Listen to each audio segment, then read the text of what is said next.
Thanks everyone for joining this panel. So my name is Andy Parton, a partner in tech consulting here in Sydney at EY. We've got a small but perfectly formed panel here with me. Thank you. Steve Cratchley from Suncorp, Michael Kwok from Connector.io. Do you want to just give yourselves a quick introduction, guys? Yeah, sure. So Steve Cratchley from Suncorp, part of the motor portfolio leadership team in the consumer space, but work across commercial and stat classes, focused on emerging risk with a key focus on electric vehicles, connected and autonomous vehicles. Yeah, I'm Michael. I work for Compass IoT. Compass IoT is a connected vehicle data company. So we work with a series of sectors in terms of government, also insurers, obviously, and energy and others to deliver insights from all the kind of data and capability that connected vehicles currently have and will increasingly have as we go further into the future. Yeah. Thank you, guys. So I guess the premise of this panel discussion is as follows: electric, connected, and automated vehicles, autonomous vehicles, will shake up the insurance sector, but adoption in Australia lags global trends. And we're going to explore whether that's true or not and what the impact might be on the insurance sector. It's quite a provocative premise, I guess. It's a topic that I find really interesting. I also find it a bit frustrating because certain aspects of what have been happening on usage-based insurance and connected vehicles, and I think also autonomous vehicles, to me, seems to kind of overpromise and underdeliver. I was just reading a report from Goldman Sachs from last year where they've downgraded their predictions about where we might be in 2030. You may or may not be aware there's different classifications of levels of autonomous vehicles and what they can do. Fully autonomous is level 5. Goldman Sachs have downgraded their prediction of how many or what proportion of level 3 autonomous vehicles we'll have in 2030. They've gone down from a 12.5% estimate to a 10% estimate. Level 4, they've reduced from 3.5 to 2.5. So, and that's 2030. So that seems a bit underwhelming to me, guys. Where are we and where are we heading with these trends? Steve, do you want to start first? Yeah, I'll kick off. So for me, the industry has been overpromising for a decade. I started talking about autonomous vehicles at Suncorp. I've been with the company 20 years, so over a decade ago I was talking about self-driving cars. I was the crazy guy back then talking about self-driving cars. 2014 was my first ride on a fully autonomous car on a public road in Germany with a tier 1 supplier. I probably shouldn't name because it's probably illegal back then, but anyway, another story. But that car was doing 120 kilometers an hour. It was changing lanes, accelerating, braking. My hand grip is still in the seatbelt from the first 5 minutes to this day. But after that, we relaxed and then had an hour-long meeting with no one looking ahead to see what was happening. And that was 2014, late 2014, early 2015. So there were lots of promises made every year that's coming, next year, a year, 18 months, 2 years. But the challenge was that 95% of the use cases were solved. That was the easy part. It was the last 5%, the bouncing ball, the kids running out between parked cars, all those types of issues. It was so hard to try and work out. And the other side of it was these vehicles had boots full of hardware.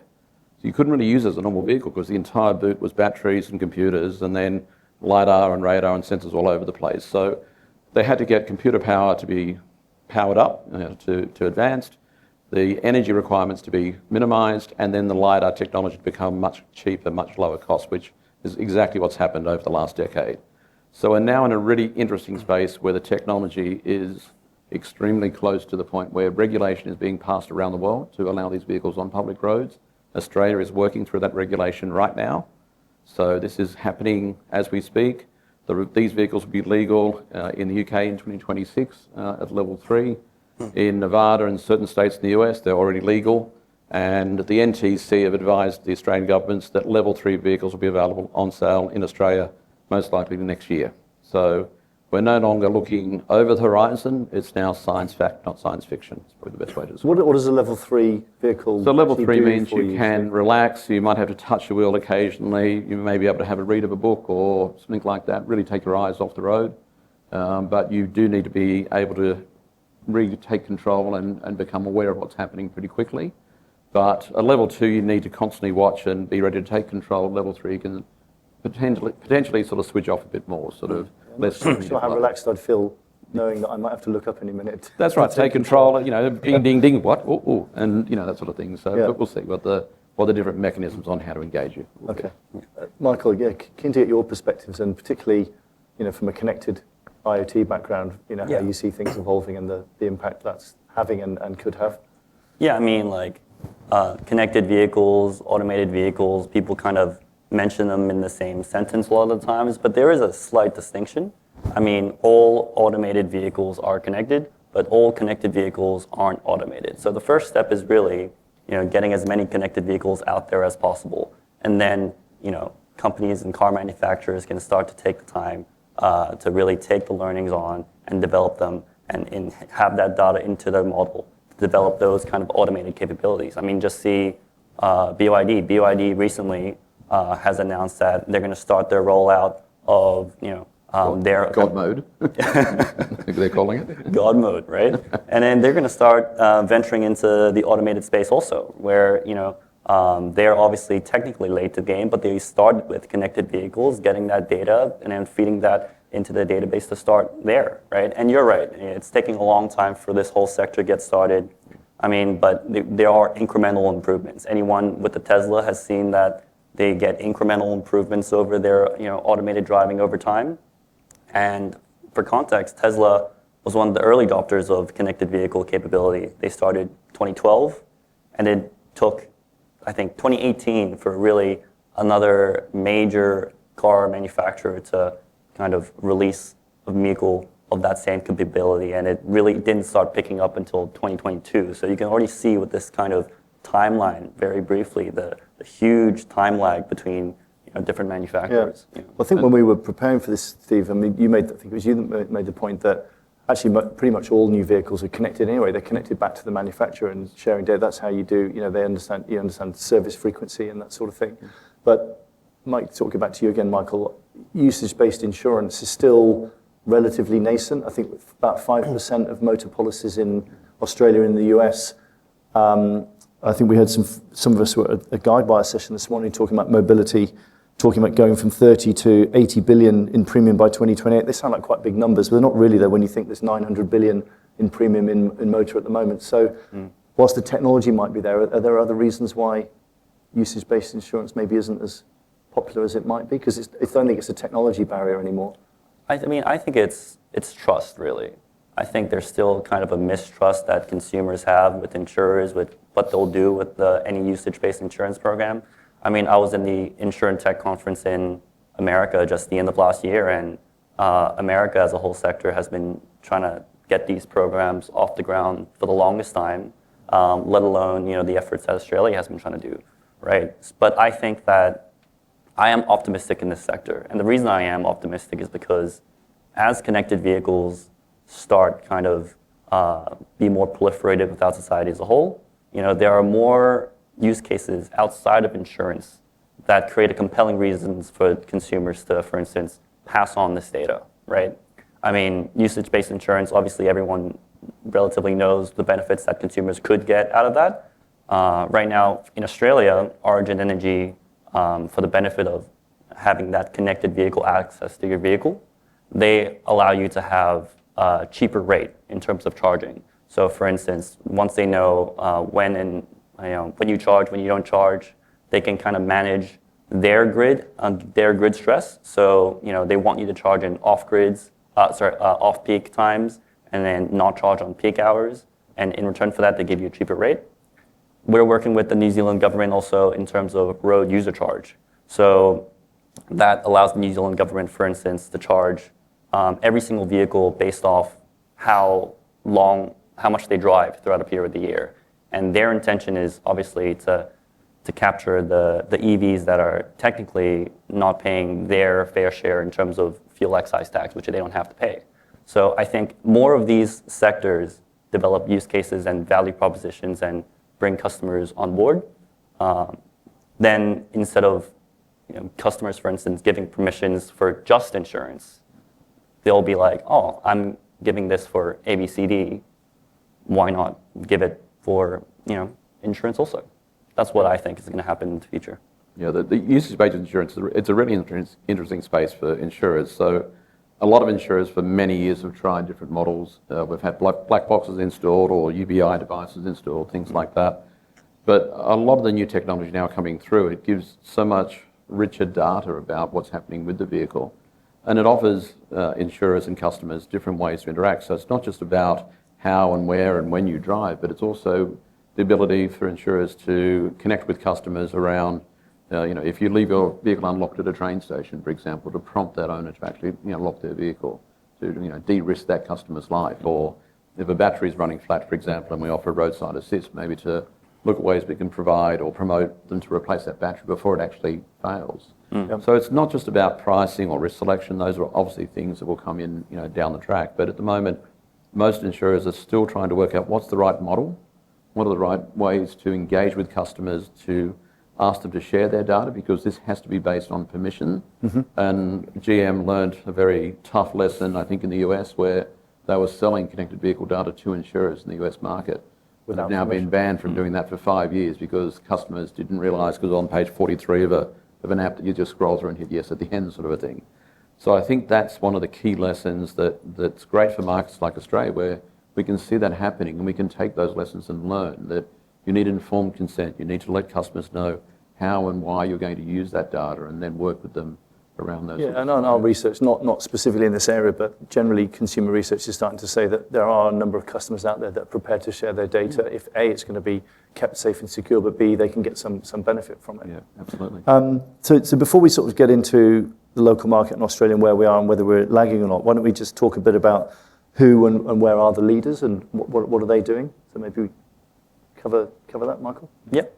I mean, so in terms of leader in this space, there are three main sectors to look at. I mean, you need all to cooperate for this whole thing to work. I mean, there's government, right? Governments have to create a space for innovation. They have to create a space, for instance, whether it's San Francisco, where they let the Waymos run free, right? All the negative press that causes, but still, it's still the leaders, right? Because Exactly. they've got the freedom. Exactly, right? They got the freedom to innovate. They get the freedom to try, and they're leaders for a reason, right? So I think government has to take a role in this. Obviously, car manufacturers have to take a role in this in terms of investing in the hardware to create connected vehicles and the software to invest in developing those automated capabilities. And obviously also private corporations. Private corporations like insurers and energy companies or whatever to create incentive for car manufacturers to really develop these programs, because if they're developing for the customers first and foremost, but if customers get no benefit created from insurers, like many people in this room, then there's really no incentive for the car manufacturers to put that in also. So those things are clearly coming together in California. Where else? Yeah, so I think it's it's the normal story for Australia. So a great example I can give is a company called Zoox. They were a pair of Aussies. They basically came up with the concept of a bidirectional autonomous vehicle. They could not get any seed funding in Australia whatsoever. They tried for many years. They ended up going to the LA Motor Show, had a stand out the back of the motor show, and actually got media because it was two crazy Aussies talking about driverless vehicles way back, in sort of 2013, 2014. And from that, it grew to a very large company, which then Amazon acquired for over $1 billion a few years later. But I remember going and seeing the guys at Palo Alto and riding in their test mules and doing certain sort of things with them. And they were so far ahead of the curve of their ideas around when systems fail, how do you take control remotely and have remote operators and remote drivers and things like this, that then the Waymos and others would announce 2 or 3 years later. So it was normal Australian ingenuity, but they had to go overseas to get that seed funding to be able to create that technology and then see that technology propagate. And we've now got Zoox vehicles, unfortunately owned by Amazon, not the Aussies anymore, but they're now on roads in Las Vegas doing demonstrations, and I think already in commercialized use. Waymo are doing 150,000 paid rides per week with no driver sitting in the front seat. Across America, Asia, the technology is just absolutely exploding. The driverless vehicles in so many Chinese cities and Singapore and other places like that. And the Chinese manufacturers, they can get vehicles to market so much quicker than the traditional OEMs. The vehicles are loaded with technology, they're built well, they perform well, and traditional OEMs, as we heard from Brian this morning, who really set this session up well, that the speed to market and the technology they're putting in, it's almost leap and a bound ahead of what the traditional OEMs can do. So it's a really interesting market that we're hoping to learn a lot more from, and we're certainly seeing that technology coming through from China at the moment. So let's focus a bit on Australia. You talked about some innovative Aussies who had to go to the US to take things forward. What else would you say about the local market here? Yeah, I think the local market, this is one of the great things I think that we've got in Australia, is that we don't do this stuff first. We see what happens in other markets overseas, whether it's the US, whether it's Europe, whether it's UK. The UK legislation, as I said, was based on Australian draft legislation to allow this technology on roads. So we can see what's happened in those markets and learn from either mistakes or success stories. Is that a deliberate strategy, do you think, that we're doing that? Yeah, and we are looking at ways we can make sure we're doing things better, doing things well from the scratch. So it's certainly, I think, a great opportunity. And whilst it would be great to be first to market with a lot of this technology, I think doing it the way we're doing it, because we are a nation of importers for vehicles, unfortunately, we don't manufacture much here, apart from a few buses and a few other bits and pieces. So we can see what happens overseas, we can learn from their mistakes and their successes, and then build upon that in Australia. Yeah. Michael, your thoughts? Yeah, 100%. But, a lot of talk has been given about Australia in terms of, lack of innovation compared to other countries, but I do feel like as a company that's headquartered in Australia, it is a really good test bed for innovation because, in terms of this kind of logic, I don't know if you agree, but because it's so hard to get things across. I think in general, governments are more conservative, corporations are more conservative in terms of compared to counterparts in America or otherwise. If something does succeed and something does find mass market fit in Australia, for sure that it will definitely be successful in America, Europe, or otherwise. So in terms of that, you see a lot of startups come out of Australia, even though the volume might not be immense, but the success that they do encounter when they go abroad and decide to go abroad is immense. The amount of unicorns compared to the amount of startups that come out of Australia, I would venture to say that the success rate is much higher than America, and for those reasons, just because if you succeed in a conservative market, you will be successful globally. And there's actually a segment where we're actually pretty strong and leading in this space around autonomous fleets in the mining sector. Steve, Yeah, so if you think about companies like Rio Tinto and all the other mining companies in Western Australia, they have massive autonomous fleets. We've got truck haulage that move those large, those massive trucks where the wheels are the size of a single-story house. Most of those are now operating autonomously. They're working with human drivers on the same mine sites. They're monitored from offices in Perth. They're fully autonomous. They operate 24/7. They don't stop for lunch. They don't break down. They have scheduled services because these are connected vehicles as well. So every part of the maintenance, the scheduling, the repair, they know when things are going to break with these vehicles. And they work until something is going to break. They go into the workshop, something is replaced, repaired, fixed, and then back out again. So Australia is at the forefront of the mining. And I was in Sweden 18 months ago now, and Scania were developing autonomous trucking. And it was not just the huge mine trucks, but also sort of the smaller ones for moving materials around quarries and things like that. And now building that for the Australian market. So that, they know Australia is ready for that sort of technology in those private road environments or closed environments. It's just on the public roads we're not quite there yet, but getting close. Okay, so some of the hype is starting to become reality. Australia maybe not as far lagging behind as we might have thought it was. What does this all mean for the insurance sector? I think it's an exciting time. I think there's lots of conversations happening with all insurers around what does a driver mean in the new world. A driver could be software, it could be systems, it could be a remote operator, it could be a person sitting in the seat. There's obviously questions around the regulation that's coming through, what that will mean. There's certainly recommendations that the Insurance Council of Australia and different insurers have put forward around who is a legal entity in the future space. We've got a fleet of vehicles operating in Australia and making sure there is a local entity that is responsible. You don't want to have to go to try and sue someone in the US, for example. Try and chase a Waymo through US courts would be horrendous. So we want to make sure there is a local entity that is responsible legally for the activity of these vehicles. But all of this is going through those steps at the moment, through consultation and through conversation. So it's getting very close. And the insurance sector knows we're an enabler for this technology. Without the insurance sector getting ready, you can't have these vehicles on public roads. Yeah. So I think we there's need a lot the of work regulation to keep up with the tech. there's a lot of work being sort of done quietly behind the scenes, just to get ready and for whether it's in the commercial space of insurers or the consumer space of insurers, where we're working to get ready to have those roll out. And Michael, I mean, some of the challenges are, you think about the role of the actuary in insurance, working out what future risk is based on historical data. We don't really have any historical data on this stuff, do we? Which is maybe where IoT comes in. If you've got real-time data, you don't need historical data. So how do you see technology helping play a role in some of those challenges that insurers might face here? Yeah, I think in terms of real-time data stream from the connected vehicles itself, I think it's a real opportunity for insurers to have that kind of increased touch point with their consumers, with their customers, and also create these kind of emotive connections with the brand and the company itself that will last a lifetime. I mean, if you think about, for instance, you having an insurance plan with Suncorp, right? Of course you do, all Suncorp. Every single person, right? So, and then, let's say you're a parent, you get the car out to your P-plater who's just got his license, him or her license for the first time.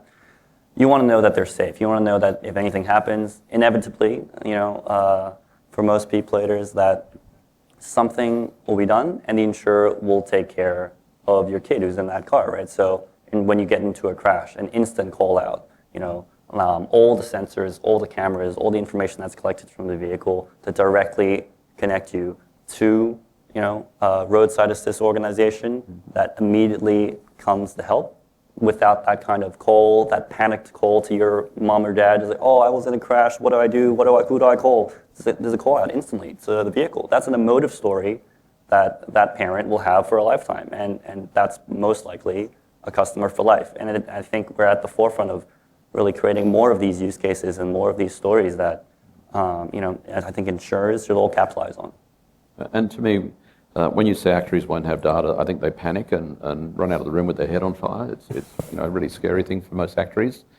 But I think what will happen is we have models, large models built on historical data sets that have been built up over a number of years.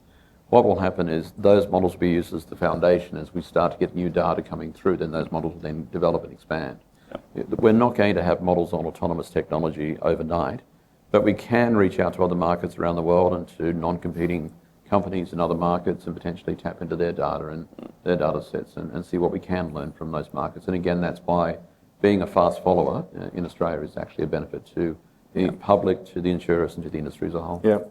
What about the disintermediation risk we talked about this morning?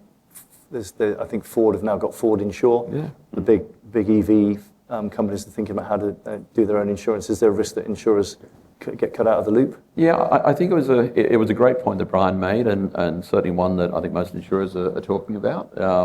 But it's great to see companies like Waymo. So they're doing trials right now in Japan, in Tokyo. But rather than just steamrolling the local taxi industry and the local insurance industry, they are partnering with locals in that industry, in that country, because they realise they can't roll out repairer networks and local underwriters and cleaners and all the rest of it that you need to service these vehicles in every country. So I do believe that we'll see some will partner, others will potentially try and do it themselves. So it's going to be a mix of evolution of what we get in the market. But I can't see every OEM. And if you look at Australia, we're one of the most competitive vehicle markets in the world. Currently about 67, 68 individual brands by Christmas, probably getting close to 100 with all the Chinese brands coming into market. So I can see that the Australian insurance market will be more competitive than ever. We'll be offering new customers, different types of customers, different types of policies going forward, and that'll just meet the needs of an autonomous world. Yeah. And the sector will just evolve as it always has. So insurers need to be a bit proactive and think about the future. I think insurance I think we've been proactive for a number of years. That I'm sure there's people like me in every insurer in Australia. I've certainly met a lot of them. We've certainly had some interesting discussions over drinks and dinners and things over the years, debating on when things will happen. But we know we're an enabler, so we know we have to get ready for the change, and we know change is coming. And with change also comes opportunity, and I think that's a great thing. Yeah, and I think, I looked at some data a few years back. Auto was one of the top sectors of getting investment in technology and startups. I think the top 10 auto insurtechs in 2023 got about $1 billion worth of investment. So there's money going into this. Michael, where do you think the role for insurtechs is going forwards, and some of the areas that insurtech can really make a difference? I think it's to be brave and experiment, really. I think it's a shame that, to our knowledge, at least in the APAC area, we're the only startup in the connected vehicle space, right? Whereas as opposed to, America, there are countless, same with Europe. But for such a car-heavy society that Australia is, there really should be more startups, trying to find solutions and working through problems in the connected vehicle space. So I think, not that I'm encouraging competition with us, right? But that's something I would like to see personally, right? And I know from Compass quite often have track days. If you get an invitation to a track day, go along. It's a great day. You get to drive a car at speed and in fast corners and see how many Gs you do and things like this. Safely. Safely. As a fleet insurer, we don't insure the vehicles that Compass uses. I think it's done through one of our main competitors, so I encourage you to do that. But it's certainly a good experience, and it demonstrates the technology in the real-world environment. So it's a worthwhile thing to do. And it's interesting because when you go along to these days, the number of different insurers there, and everyone's got their T-shirts on with all the different brands on, so it's quite amusing. But we then all sort of talk, and we're all working towards similar sort of things, I think. Yeah. Excellent. We've got a lot of questions here, so we'll switch from my questions to the audience questions. I love the first one. Is it true that kangaroos are an issue for autonomous vehicles, or is that a myth? Oh, no, that's a great one. So Volvo sent a couple of technicians to Australia to drive in the outback for 6 months. I think it was a Volvo student PhD pub crawl through the outback.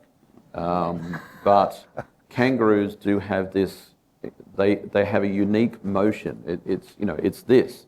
Most animals sort of move like that. So they did go through the outback. They were recording interactions with kangaroos, trying to encourage interactions with kangaroos.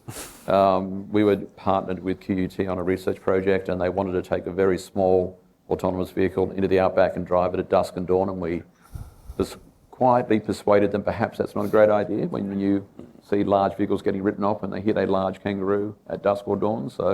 But it is certainly an area that is a lot of research has gone into, and now there is data. You've got to train the model to look for the right things, I guess. Yeah. Okay. There's another question which I think we covered, but I think just to reaffirm, somebody's saying Waymo are already operating commercial level for autonomous vehicles in the US.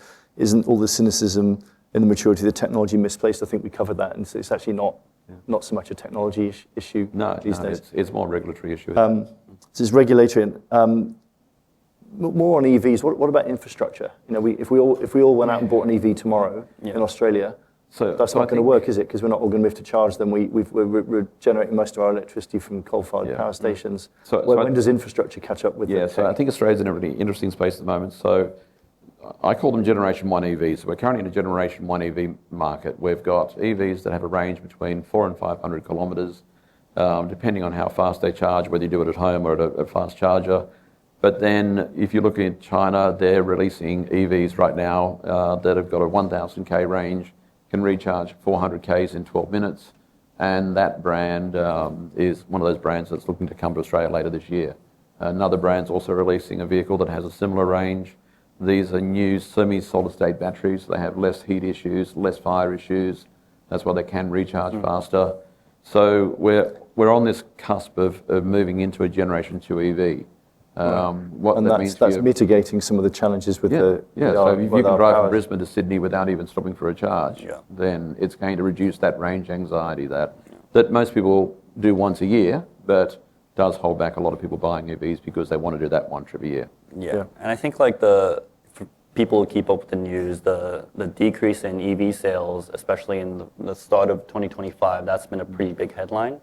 But I think if you delve into the numbers a bit, it really shows how practical Australian consumers are, because there's a decrease in traditional full battery EVs, but there has been a big still increase in plug-in hybrids and hybrids, and that's again referring to the range anxiety that most people feel, and that's also the lack of charge infrastructure, right? Yeah. I mean, not just lack of charge infrastructure on these kind of long-distance interstate trips that people take that require that charge from Sydney to Brisbane, but also charge infrastructure in the apartment buildings, for like 300, 400, 500 kilometer ranges should be perfectly fine in a city dweller environment, right? But because charge infrastructure in apartments that more and more people are increasingly living in, especially in Sydney and Melbourne, doesn't really exist, and there's no really big push for it.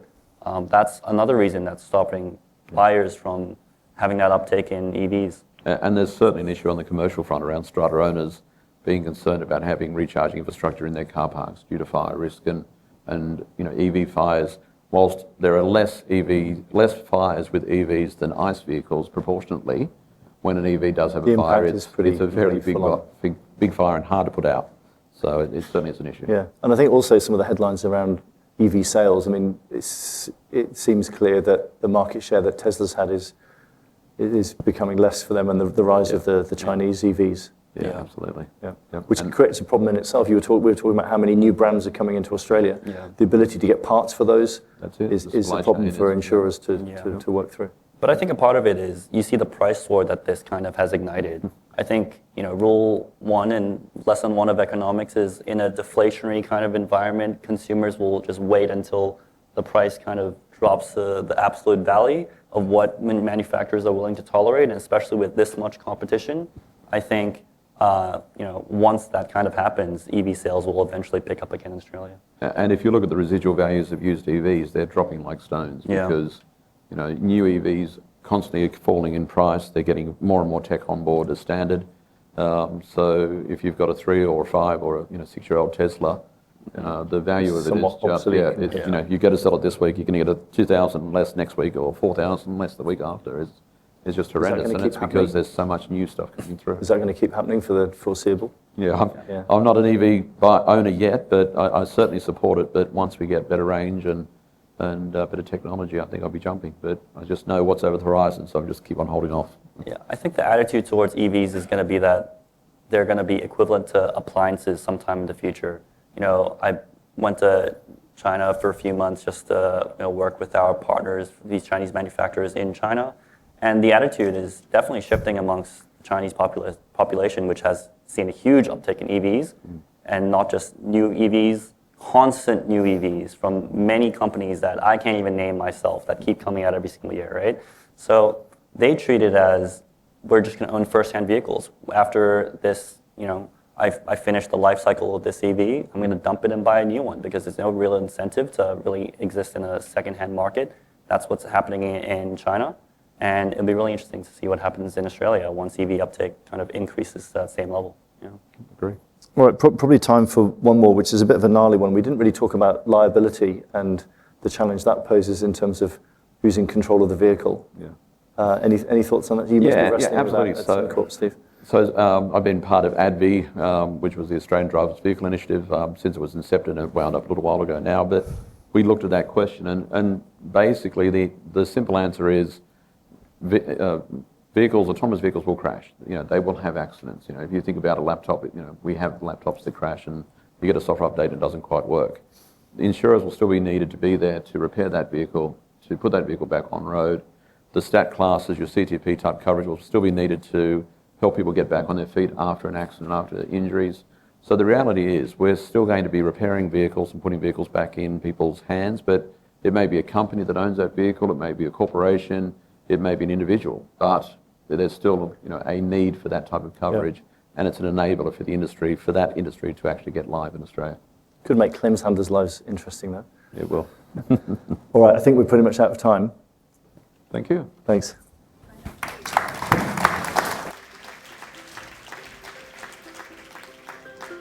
Thanks, guys.